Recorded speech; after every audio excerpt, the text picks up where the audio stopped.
Is it any wonder that one of our country's most endearing songs is a recollection of beautiful Colorado and her Purple Mountains majesty? A spectacle only overshadowed by the outgoing people that love the outdoors and the sports that embraces their competitive nature. They are proud of their teams and subsequent accomplishments here.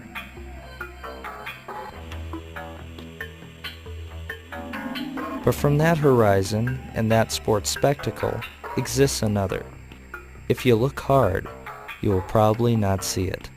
It is dwarfed in its size, but never its dreams. It exists in the hearts of the determined and dedicated men and women who perform. Few will know it, but those that do can never overlook it or look away. This is the world of sports entertainment. This is the world of independent wrestling.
I am one of those who cannot look away. I have been a professional wrestling fan since childhood. These were my heroes and my family. I have lived here in Colorado since 1988, and until just the last couple of years, I didn't realize that pro wrestling existed in my Rocky Mountain state. Why didn't I know? I know everything about wrestling, or so I thought. Little did I know that all wrestlers, or mostly all, begin their careers in independent wrestling. Although a wrestler's dreams of performing before packed houses and television cameras are ever present, the reality is they must start here. Before payment is made, it is due, and dues are paid with sweat and injuries in front of small crowds in nightclubs, bars, or parking lots. This is not Madison Square Garden. It is not even a high school gym. But it is their arena, and the ring is set, the crowd gets seated, and the show begins.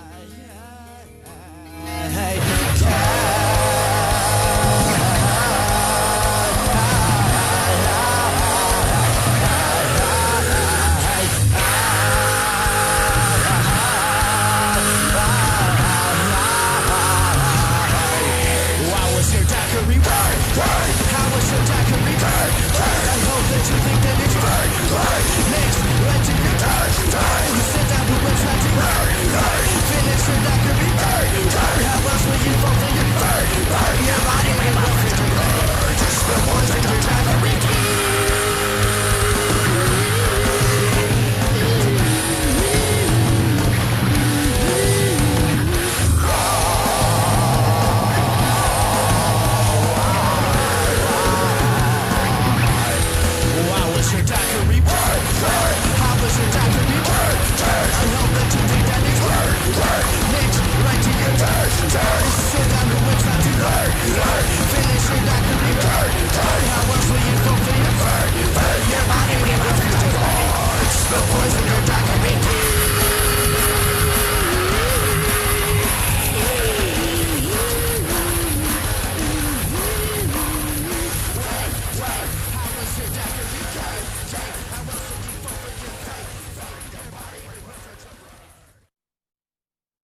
As over the top as some of these characters may seem, they are all divided into two simple categories, faces and heels. A face, or baby face, is the good guy. He is the hero to root for when all the odds are apparently against him. The heel is the bad guy, the bully who taunts, cheats, and does whatever he can to win. The art of wrestling is probably the world's worst theater. But it's probably like second-rate acting. Almost kind of Shakespearean when Shakespeare tried to entertain the masses with his crowds. He'd had royalty up front, but he mainly designed a lot of his plays for the poor people. You know, he had sword fights and love affairs that seem to be popular. Much like us, we have villains, we have faces, things that we can identify with, things that we can, we see a jerk in the crowd that we want to yell at, or something we identify with, or just venting out. But I think that's what the art of wrestling is. Is it about fame or money? Not at this venue it isn't. Performers usually get paid so little that it doesn't even cover gas. This is where costumes are sewn by their own hands. Entrance music is picked and stolen from their favorite CDs. And a crowd of 20 to 100 come to see them perform. Many wrestle without insurance and are reduced to setting their own broken noses or stitching themselves up. And if that's the case, who would do this? Who are these determined men who are proud to be called independent wrestlers? They are the most unlikely of people.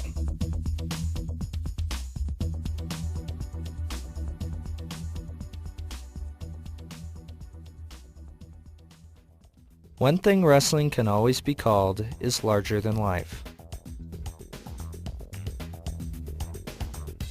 The situations,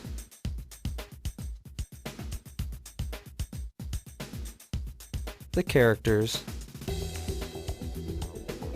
and yes, the wrestlers themselves. But something has changed. Although there are still big brutes around to entertain us, wrestlers here are starting to look more normal. The more wrestlers I met, the shorter or lighter they seem to appear. How can a wrestler who isn't 6'5" and 250 pounds be successful? How could a person who looks like you and me be a great hero or villain? Could a smaller, more normal-sized man be exciting? I found my answer when I met Champagne Tony Morales. The big man complex from the 80s is a lot of us working. Everybody, for some strange reason, seems to think that you need to be 6'5", 350 pounds. You have to be juicing to be able to make any sort of impact on the business. A little man just can't make that impact.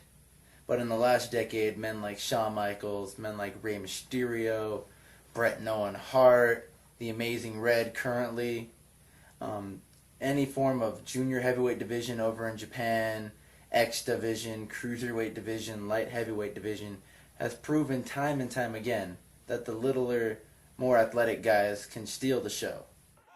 Even though smaller and lighter wrestlers are starting to achieve popularity, the chance of making it to mainstream wrestling is still very remote. Whether or not I can become successful at it, I'm doing the one thing in the world that I love to do. I'm wrestling, and I've always wanted to do that, and whether I die tomorrow or whether I wrestle till I'm like in my 50s, at least I can say that I went out there, I busted my butt, and I made these characters a reality. Although he is a smaller wrestler, you can't deny that he has talent.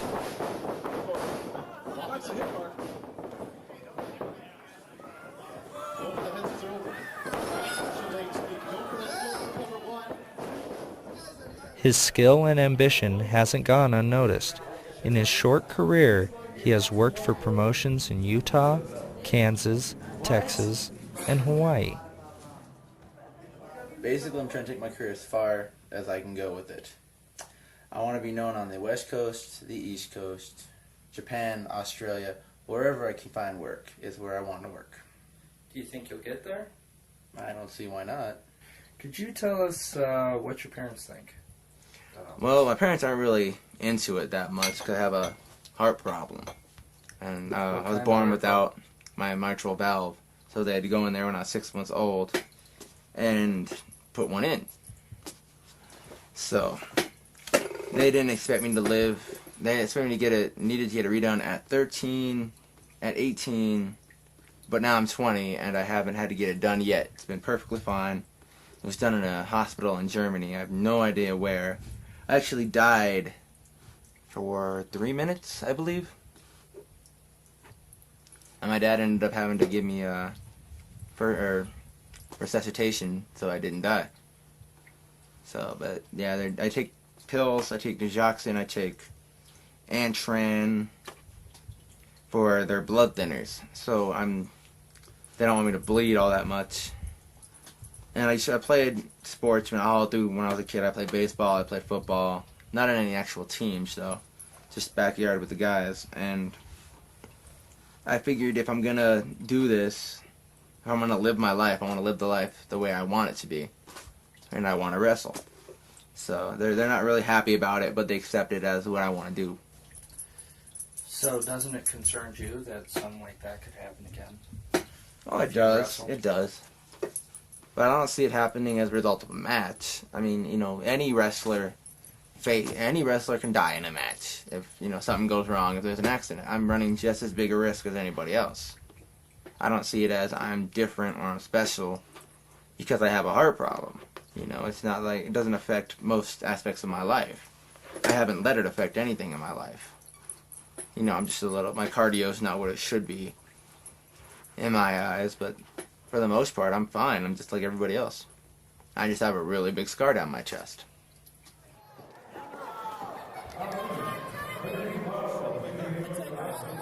Who is Champagne Tony Morales? Champagne Tony Morales he's a character I've been doing since 14, and his story is based on my own story. My dad was military, and when I was a kid, we moved around a lot, and he's forced to deal with that. He doesn't have very much family. He doesn't have very many friends, but the ones he does have, he's very close to. And I try to make him as close to myself as I can, because he's a fun-loving character, but he's got that edge to him, because he doesn't know what's going to happen next, and that scares him. That was almost as good. I didn't pull nothing. Is there a projectile for your shoulder? So how would you explain, here's a tough question, yourself? I'm a guy who who doesn't really know what he wants out of life yet. I go out of my way to help people out, and more often than not, I'll see it blow up in my face. Because I've learned recently that people are very untrusting no matter where they come from, whether it's wrestling, personal, wherever. People aren't trusting, and if you do something wrong one time, 10 to 1, they won't forgive you, even if they say they do. I'm a person, I'm into accomplishments. I'm putting myself through college. I'm wrestling on my own terms. I haven't got my own place yet, but I'm working on that. I'm trying to get my car fixed. I want to be a musician. I think that'd be kind of cool to learn. I want to learn the guitar. So, what do you want to be, what do you want your degree in college? I haven't exactly figured that out yet. I keep on going from place to place. One week it's business, next week it's psychology, theatrics, English, history. I'm just searching for something that I want. I'm searching for something that I want to do the rest of my life. Do you wish there was a degree in wrestling? Yeah, that would be nice, to tell you the truth. I would enjoy that. Definitely have to frame that up on my wall if I got it.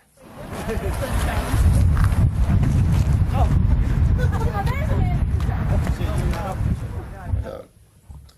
This is my dog, Punky. He looks like Sean Connery.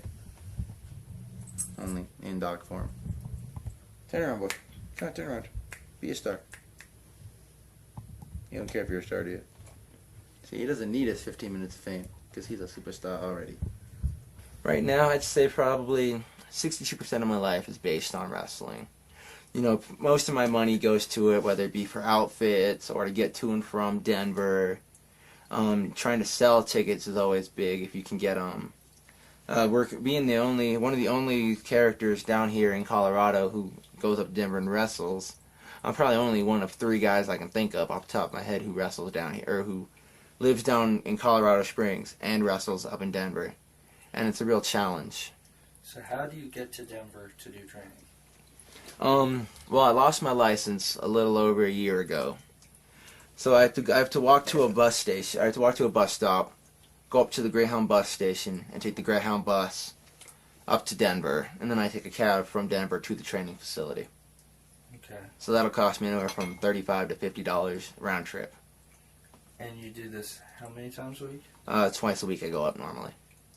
How much does this cost you per month?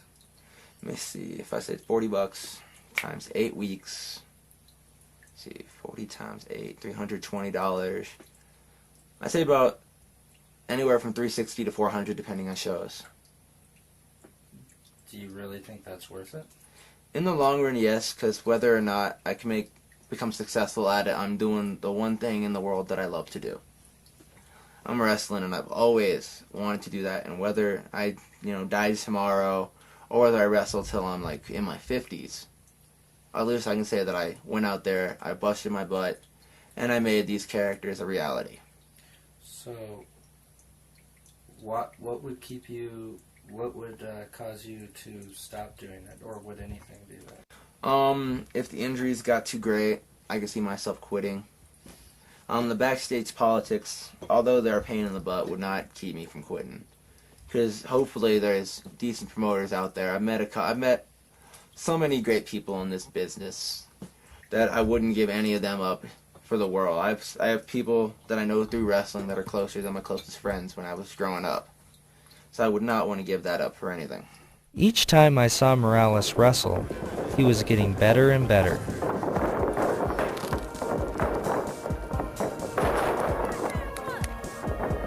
Champion Tony Morales on the offensive. Putting the boots to follow. You're right on that. His costume is pretty offensive today. But he was taking more and more risks.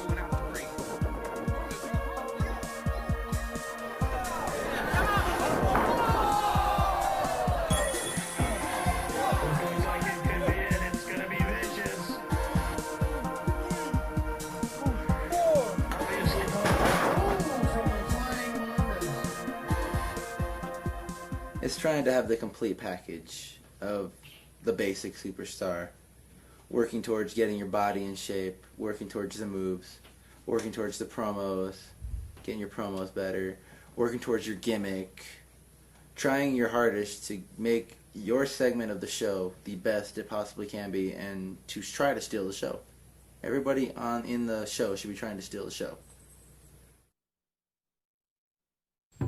Hardcore wrestling is the most violent style that sports entertainment has ever known. This style uses weapons and blood to entertain its audience. It may be considered by many as gruesome and unnecessary, but no one can argue how popular it is with loyal wrestling fans. No one appreciates its art more than veteran hardcore competitor Alan Carnell. What I love about hardcore wrestling is there's reality there. There's reality there. When you see two people punching the crap out of each other, when you see two people, one guy picks up a wooden shutter and cracks it over another guy's head. This, to me, this is like, these are definitive things. These are factual things you're watching. You're watching these things happen in front of you. A chain to the forehead. When you see a chain wrapped around somebody's head and it's 2 inches in front of you, and you pull the guy's head over to the crowd and you hit him in the head with it, and the chain bounces off their forehead. That to me is like, that's reality. That's what these people pay to see. They don't, they like the aerial maneuvers, but they want to see the blood. They want to see. To me, I'm a medium-sized guy in this business, maybe even a smaller guy in the upper echelon of this business.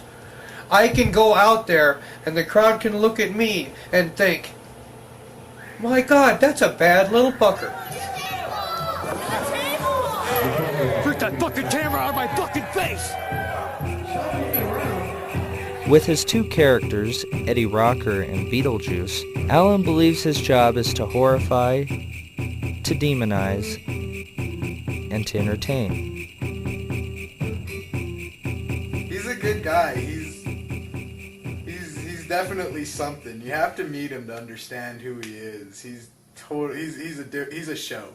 That's what he is. If you were to ask me if in one word, I'd say he's a show. He's like a sketch comedy show or a variety show. Is something new every time you see him, just something different. Definitely a show, something to see. A true freaking champion.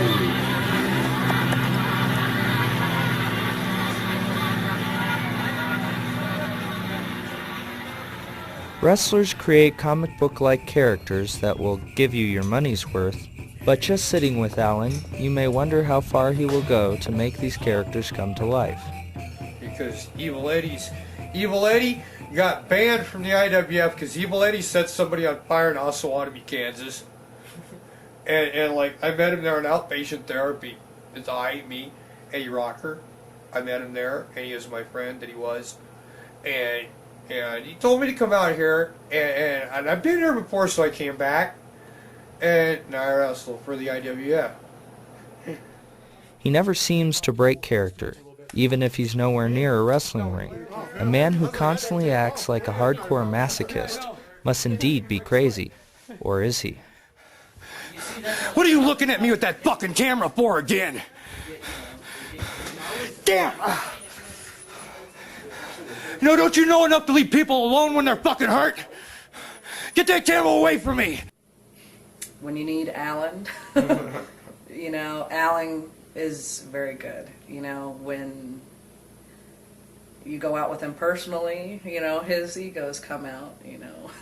His alter egos, his wrestling egos. Sometimes you can get all three within a half an hour. But, you know, it just all depends. But Alan's great. With almost 20 years of the business under his belt, there was one thing you couldn't disagree with. The man did know a lot about wrestling. It looked as though he had done everything in this business, as a wrestler, a manager, a referee, and now head trainer for IWF Promotions. See that? Now, if you noticed, that first hip toss, I did not go for as many steps as you did. I let him launch me from right where he was. But because I was slower getting up than he had anticipated, the fact that the move was executed perfectly, did you see? He had to help me over the first time. Yeah, so I got real slow and you got like stuck. Yeah, and it looked like, but it's still over. But it looks, it'll look okay that way. It does. Yeah. To bring all his years of experience to a new generation seemed to make a lot of sense. But I've never seen someone train like this before.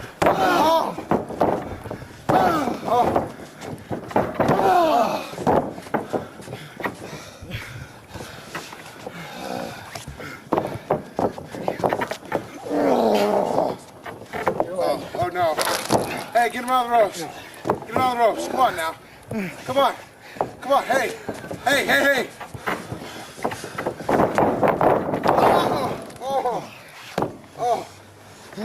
I mean, he hits pretty hard. I mean, he's a pretty stiff wrestler, you know. He has a reputation for being a stiff wrestler, you know, and he lives up to it. He says when I first started wrestling, he said you'd get hit once every 20 hits, and I got in the ring. Second day of practice, first thing I told him was, dude, it's more like 1 out of every 10 hits that you get. I got lumps all over the place, but it's fun. I think the best thing I can offer is if you go to a training school and you're going to lay down your money for somebody to train you how to wrestle, don't come into it with a half-assed attitude. If you want to be a wrestler, you come into this place and you come in and you want to be a wrestler. You want to live the rest of your life as a wrestler. You want your family to see you change as you turn into the person that you're supposed to be a professional wrestler in this world. Because this is a special breed. We're a breed of people who people see us as fake, and we're probably more real than most of the people walking around on the street. And if you think, yes, we will kick your ass because we're professional wrestlers and we don't take shit, yes, that's what we will do. I'd come to really admire Alan for his strong devotion to wrestling. If I could only look in a mirror and believe that shit. They told me shave, I shaved, didn't help, man. He's filming then. You're a fucking complete waste of it. Get out of my face. Jesus Christ, and I thought, I said I liked you last night. And I enjoyed listening to the stories about all the wrestlers I loved when I was a child. Jim Neidhart. Jim Neidhart. You would think that Jim Neidhart, to meet him, he would be a silly man. Jim Neidhart is a silly, silly man. He really is. He's a silly, funny man. The Bushwhackers, you would think that they would be like that all the time, even though, you know, to talk to them, you would think that they wouldn't really be talking the same, but they'd be like that. They are. They're like that all the time. Hey, hey! They're like that all the time. You know, when they're out in front of people anyways. You know, I mean, I'm sure when they're at home and kicking back on the couch, they're not like that. But, you know, you take it out there. Honky Tonk Man. Honky Tonk Man. Honky Tonk Man, he's a reverse. Honky Tonk Man, he's a reverse. But he's not. Honky Tonk Man dressed up like Elvis. And when he leave, he dress up like Elvis would dress up if Elvis were leaving. But it's like still at work because he really doesn't want anybody to know it's him. You know, he's not dressing like it's Elvis trying to get away. But he looks like that. You know what I'm saying? It's like he puts on the flowered Hawaiian shirt and he got the Bermuda shorts on and the sunglasses and the ball cap. You know, and he go up to McDonald's to order his food. Man, he looked like Elvis trying to run away. He does. You know, people, are you a Honky Tonk Man? No, I am not. Get away from me. The bag lady's coming. Oh, God, no, man, not the bag lady. Hey, tell her. And he's going, can't you do an immersion? I said, I don't want to talk to her. Would you want to talk to her? No. This point, I'm serious. You got to see this shit. It's the funniest crap you ever seen, man. She comes out, she's like this homeless broad that goes out there and she's got these jokes about her pussy and shit. I don't think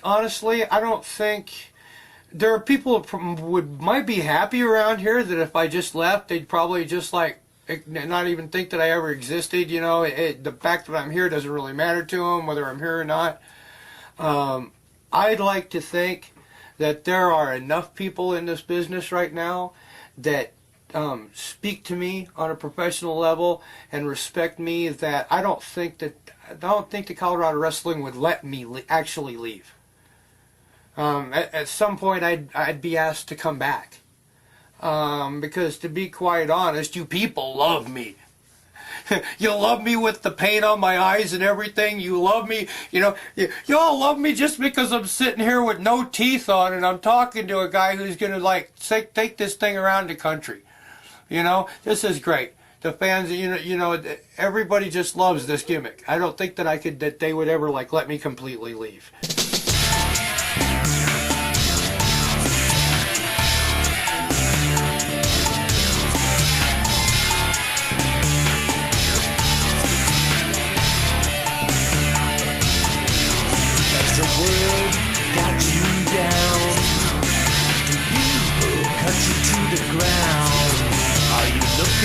Something more than just hanging around.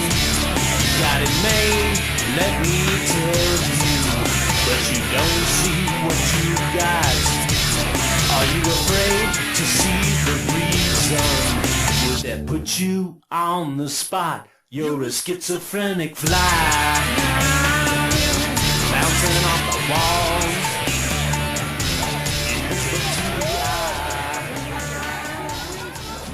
His matches were always entertaining to watch.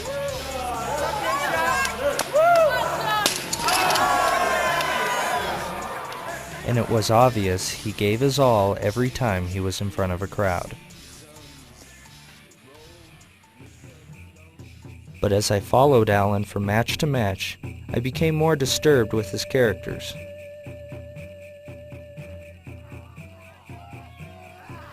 His matches seemed to get more violent and more gruesome, and I wondered if he was being a little hard on his opponents.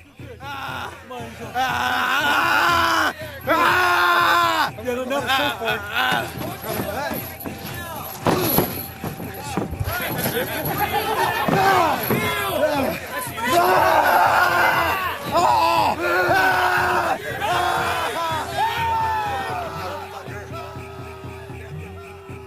When I talked to him, I felt like I was talking more to Eddie Rocker and Beetlejuice, and less to Alan.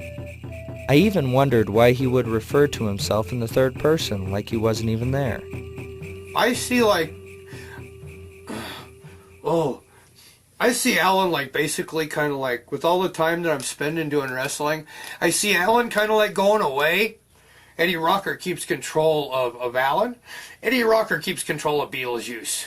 Evil Eddie Rocker couldn't take care of the freak show. You know, Evil Eddie had to fucking go away, man, because Evil Eddie set somebody on fire in Osawatomie, Kansas, and Eddie Rocker couldn't control Evil Eddie, so we had to go put fucking Evil Eddie in the hospital. You know, so he had to go away. Like I said, I get rid of things that I can't control. I will get rid of things that I can't control. And Alan, he's not a control person. Alan like basically sits on the couch and lets everybody do everything that they want. He doesn't care. You know, you wanted to hit Alan, you came up to Alan and wanted to dump a beer over Alan and smack him in the head with a 2x4 sitting on his couch. Alan probably let you do it. You know? Eddie Rocker, if you ask him if he can beat him over the head with a 2x4, he's going to say yeah, and then he's going to get up and he's going to shove that lamp right there down your throat. He's going to bust you over the head with the ball-peen hammer and watch the glass crackle out of your mouth and the blood drip down your jaw. You know? I see Alan going away all the way for a while, because like I need to be Eddie Rocker. It's kind of like the Marilyn Manson, I call it the Marilyn Manson marketing concept. This is my theory.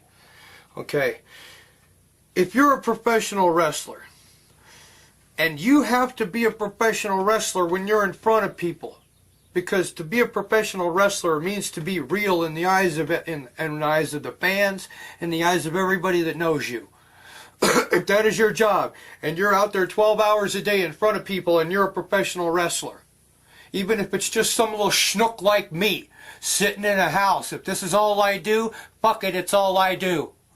If I have to come out here and I spend 12 hours a day being Eddie Rocker sitting behind this desk filling out paperwork as a trainer for IWF Promotions, and then I myself, when I close up shop at 9 o'clock at night, when I turn my phone off and say that I'm off the clock, and then I turn into Alan, I'm awake for 2 hours, and then I go to bed, then I was not Alan today, I was Eddie Rocker.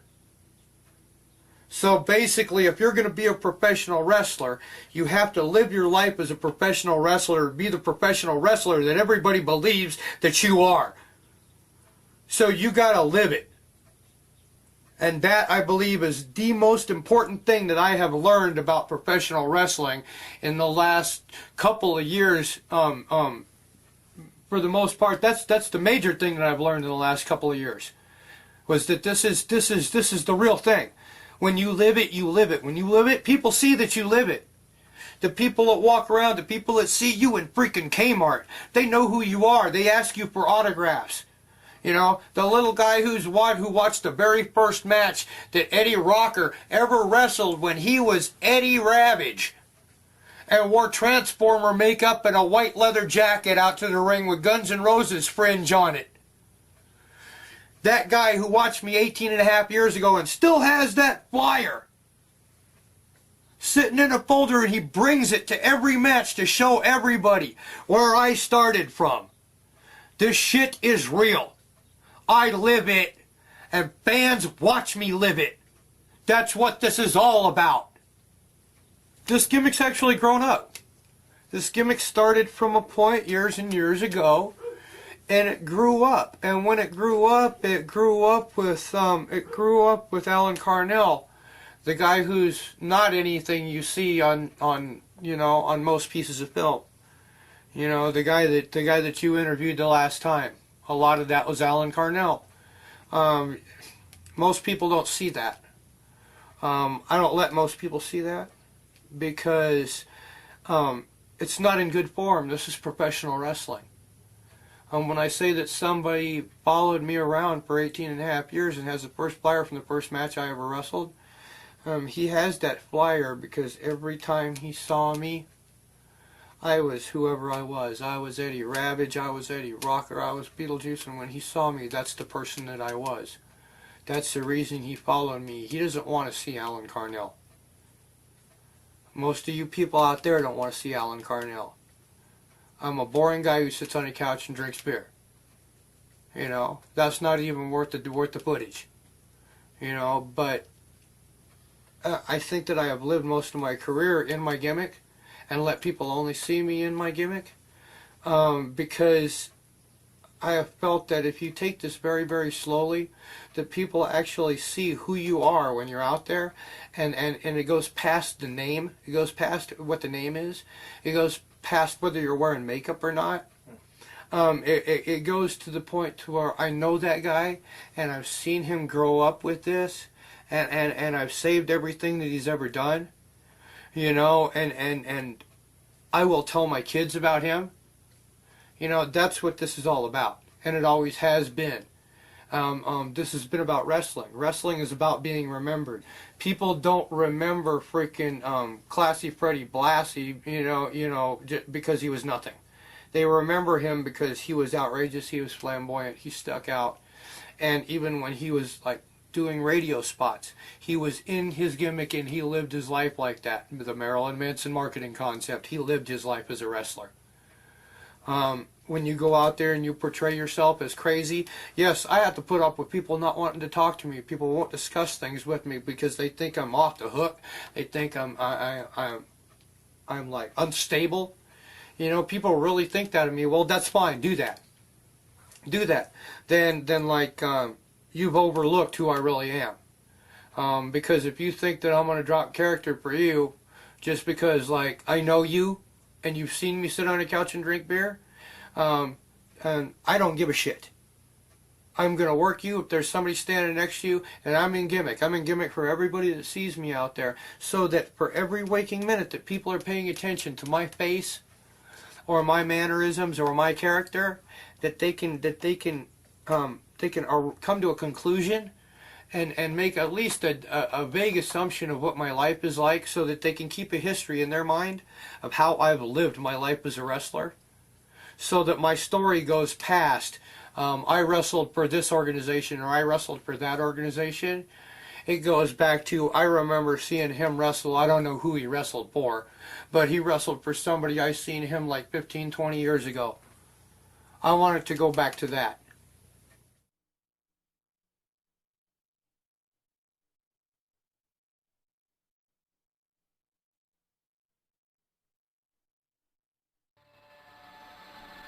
I felt if people could understand his past, they could understand him. I felt I understood him best when he opened up to me about his daughter, Brittany. Brittany she was 6 years old. Actually, she was 5, and she was diagnosed with Ewing sarcoma, which is cancer in the knee.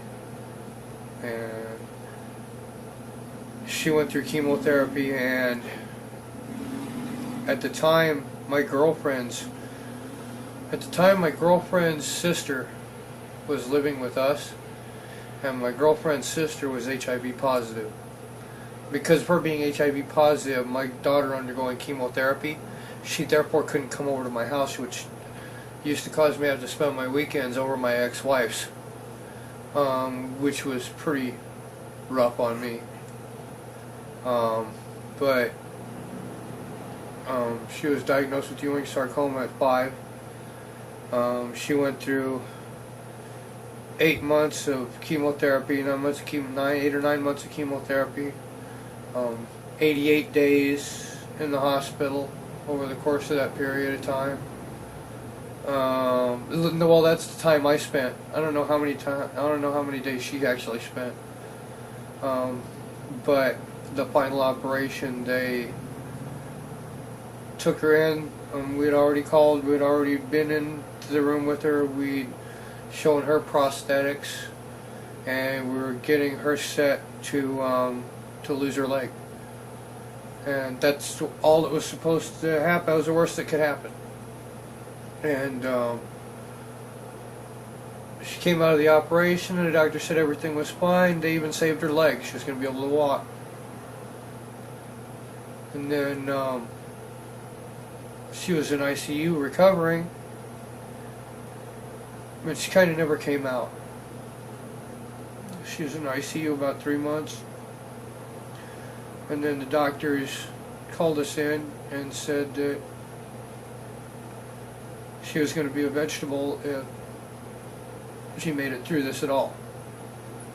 And that's when we decided to turn the heart machines off and the respirators off. And I held her in my arms and she passed away in my arms, in my wife's arms. I just wish I would have spent more time with my daughter.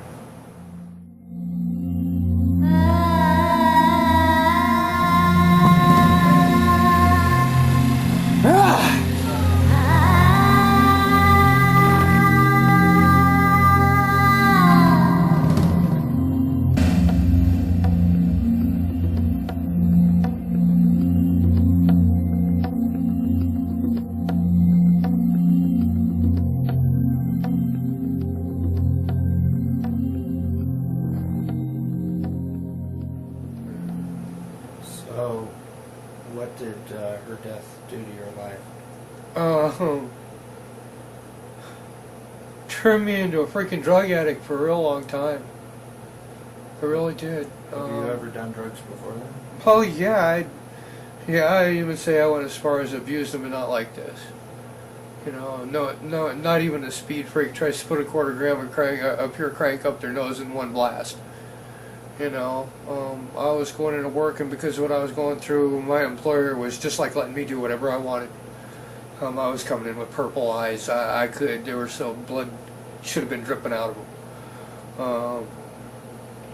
I finally left that job because they knew way too much about me and my life. I had to get away from it, so I left that job. Of course, I couldn't get another one. You know, I couldn't get another one. That's you know, that goes without saying. You know, I was too fucked up mentally. I was too fucked up physically. I couldn't get a job at all. So I just kind of like stayed away from people for like pretty much a couple of years and just dealt with it. You know, just like leave me alone. I'm gonna go think about shit for a little while longer, and I went and did that. You know, and lighten up on the drugs on the way down. You know, and was still being a regular burnout. You know, most of the time it was speed. You know, and then I started feeling a lot better about myself, and I met a girl, and I got a job, and I started fucking around with that damn crack, and pretty much all like the way I am right now. Crack's what caused. I think crack was what caused me to be a straight person. You know, and by straight I mean I drink my beer and I smoke my pot, but I don't indulge in any other bullshit anymore in my life, and I think crack was the major contributor to that, because that's the most insidious and sipping shit in the face of this planet. And I lost my relationship off of that. I lost almost everything I own off of it. I lost a few very, very close people that I loved in my life for that shit too. And if it weren't for all of that happening, I might still be doing it, but it's happened and I can't like take any of it back. Any of it I've let happen, I can't take any of that back either. So I've just decided that I'm better than that, and I went on about my business. And once I got on about my business without the drugs, I realized that the one thing that my daughter really did leave me with was a definite need and a definite desire to make sure that I lived the rest of my life and lived it. No matter what I was doing, if I'm working just a regular warehouse job for the rest of my life, to live that thing. If I'm a professional wrestler and I love that, to go out and live it. And everything that you do, go out and live it. And make sure that you live it and enjoy it. Because there ain't that much fucking time. You know, people can go anytime. You know, you turn around and you look at your friend. You look at your best friend. Think for just a second, for reals, not no bullshit. Think for just a second for reals. If that motherfucker died, if he died right there, look at him, and he's dead. He's not there no more. Think about that shit for a fucking second. And you know how I kind of think about everybody I look at when I call them my friend or anything. So, is your daughter still with you, do you feel like? Oh, she follows me around all the time. That's her right there. She follows me around all the time. She's my baby. She's with me. She keeps me from getting myself into deep shit. Keeps me from getting myself into trouble. And lately she's been keeping me from doing some normal shit that you just kind of consider being a bad person. You know, just in general, don't do that. It's not nice. You know, which is pretty good for me considering where I came from. You know? So, now, how do you feel your life is without the crack? I mean, is it still hard? No, it's not hard at all. I got a beautiful life. I have no need for anything like that. My mother and my father, they're both gone. I really have no family. None at all. I have one brother who we don't speak. So I really don't have any family, and until I got off all of this shit, I really never had any friends to where I knew what real friendship was. As somebody would do anything for you, like they were your freaking brother, you know, or they were your sister. Friends that, even though it's unmanly to tell somebody that you love them, will tell you when you need it, I love you, man. You know, will tell you that shit on the phone. I have things like that now. And it's just so, it's so freaking cool. It's cool. It's just the coolest thing in the world. What did you think your opinion of life was when you were on drugs? It was all about a buzz. It was all about a buzz. Even the wrestling was about a buzz. I was doing shows when I first came back, and I still got my shit together quite just yet. And I was still drinking pretty rock solid heavy. And I was taking half gallons of whiskey into the back with me. You know, and to the point to where when I stopped doing the character Evil Lady and I went back to doing Beetlejuice again, Bubba, my business partner, looked at me and went, "Hey, can you do Beetlejuice sober?" Because he'd never seen it before. It had always been on a pint and a half of Jim Beam. He'd never seen me do Beetlejuice just like a normal person before. I looked at it, I didn't know whether I could do it either. Have you ever been in rehab? No.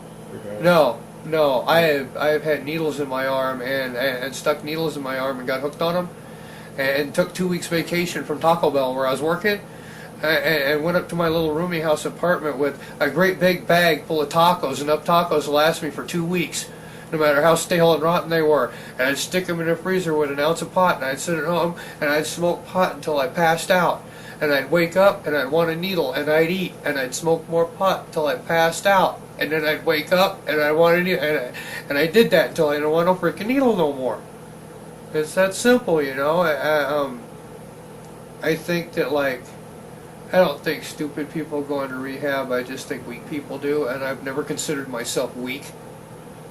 I'm not a weak person, because I do things because I'm bored, because I'm lonely, for a myriad of reasons. But being weak is not one of them. Everything I've done, I've quit.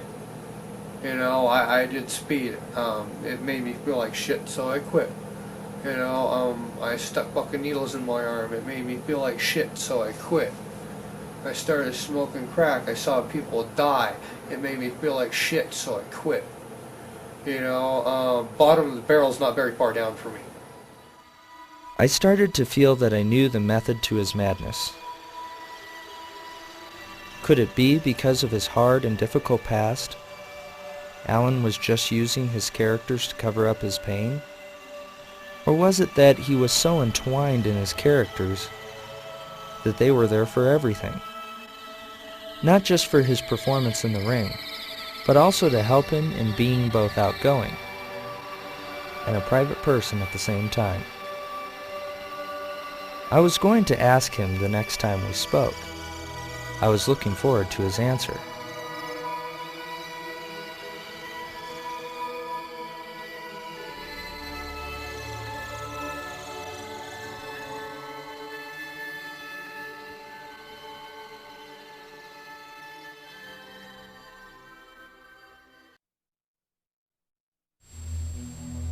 Alan was in Kansas returning to Colorado after performing in a show in the town of Hoisington.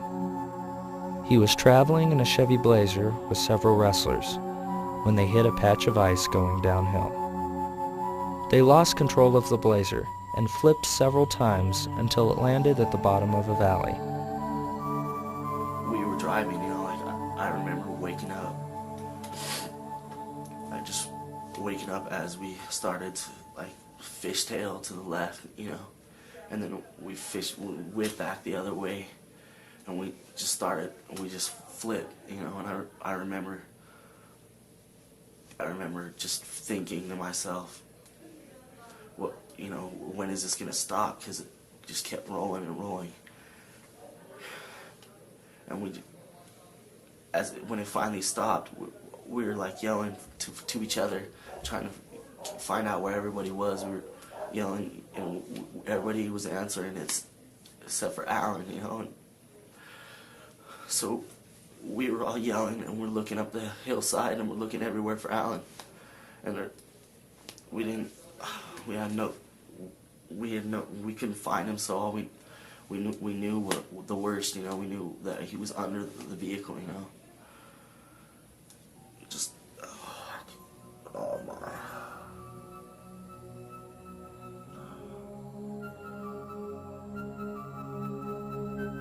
It was an hour before EMTs could remove him from under the vehicle. Alan was taken to Hayes Medical Center. 2 hours later, he passed away. My reaction to Alan's death is, at first, I don't know, I thought it was a joke. I hoped it was a joke. I still can't believe it. I can't accept it. It's just, I know it hasn't hit me fully, and I don't know when it's going to hit me fully, but it's just surreal. It's the only thing I can use to describe it. It's surreal.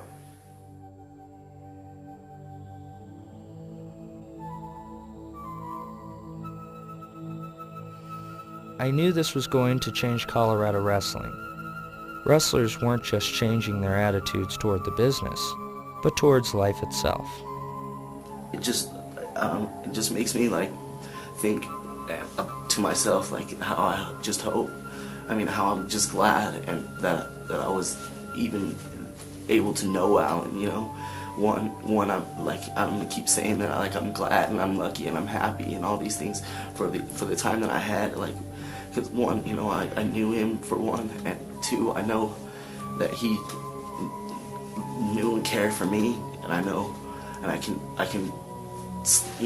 it gives me solace to know that he would view me as his brother, and tell anybody that he loves me, and he'd stick up for me, because I was his brother, we were blood, we were family, and all the time that I spent with him was so symbolic when no one, and you could never know it until the legacy of Alan was finished, or until it just begun.